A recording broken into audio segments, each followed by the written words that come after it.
You ask Tiger to solve. This deals with linear equations with one unknown. The final result is x equals 9. Let's solve it step by step. Group all constants on the right side of the equation. Add 9 to both sides.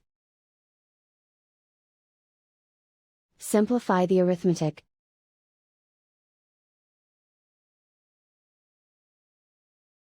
Isolate the x. Divide both sides by 2. Simplify the fraction.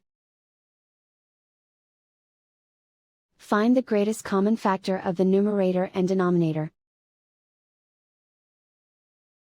Factor out and cancel the greatest common factor.